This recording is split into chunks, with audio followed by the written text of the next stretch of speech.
that's okay. Actually, that's great even. Today I'm going to tell you about a habit of mine, and it's a really, really bad one. I'm sure that almost every single one of you has procrastinated at least once in your life, which definitely sucks, and even more so when you're afraid of failure. I once procrastinated my way out of studying for chemistry by doing maths over and over, mostly because I found it a lot easier, and I got full marks for my maths paper, so I don't know, maybe it works, but let's not talk about chemistry. Anyway, normal, boring, old procrastination is not what I'm going to talk about today.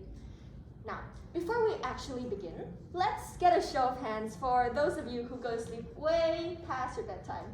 Anyone? Okay, I see.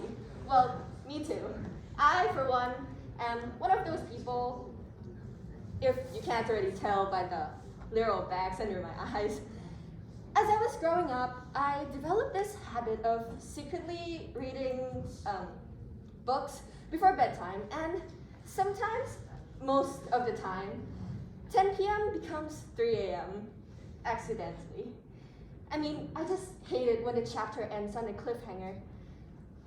And every morning I wake up feeling so tired, and I regret it every single time, yet I just wouldn't stop.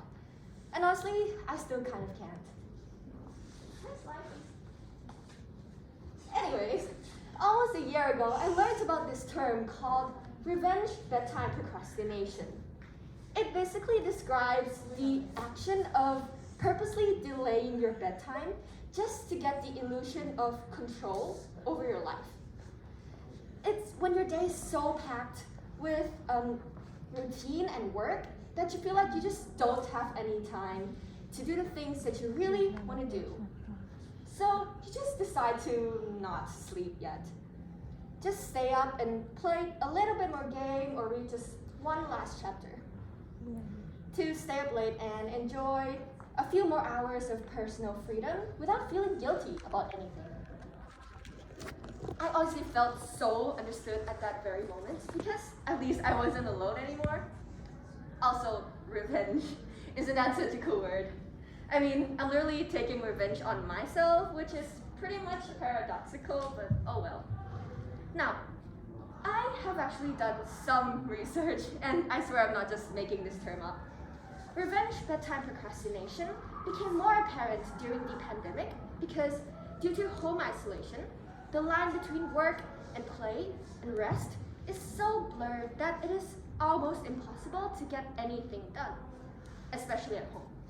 So after an exhausting day of school, it feels like nothing has changed because the amount of homework and workload literally multiplied, especially the ones from the class that you accidentally fell asleep in, and now you have to spend more time doing it as homework. The snack times and lunch times don't even feel rewarding because there's literally nothing else to do but work. Next slide. Or TikTok.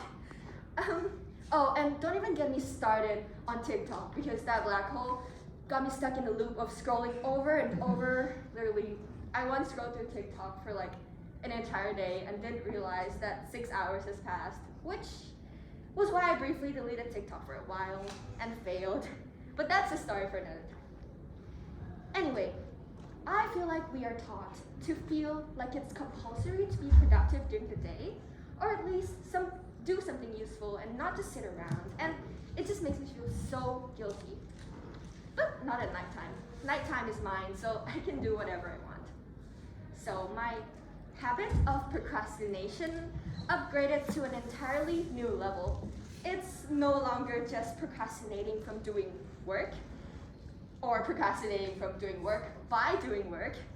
It's procrastinating from going to bed because of the fear that tomorrow will just arrive and I'll have to do more work. Next slide. And yes, I choose to procrastinate my bedtime even though I know about all of its negative effects. For example, poor memory and decision making, drowsiness, blah blah blah, all of that. Literally, the only thing the only good thing about revenge bedtime procrastination, other than its cool name, is that it gives the impression that you have more control over your life. And so you keep doing it over and over, even if the negatives outweigh the benefits. So, Mimie, how exactly do I fix it, you may ask? From the tens of articles that I have read, apparently yoga or meditation before sleep is a good way to wind down before bed. But clearly, as a secondary school student, that's not exactly something you want to do. I mean, that's not something I'm going to waste hours doing. I have better things to do like TikTok. Also, another alternative is to create a routine. Write down what you're going to do before bed and stick to it. Set alarms or whatever. Ask your mom to remind you. Literally the best alarm, I'll tell you that. Another trick I have found quite useful for bookworms like me is to stop in the middle of a chapter. Like at the point where it's not too exciting because the ending's always a cliffhanger and you just won't stop. Also, they say to stop using devices like an hour before bed, but I'm probably not going to do that. Sometimes comfort lies in knowing that you're not alone in this feeling. You're not the only one experiencing this phenomenon. You'll get through it eventually. Plus, it has a cool name. Anyway, those are some ways to fix bedtime procrastination, and I don't know if it works because apparently I still procrastinate. Even last night when I was preparing this speech. Anyway, I'll probably get started on not procrastinating tomorrow or maybe the next weekend. Thank you.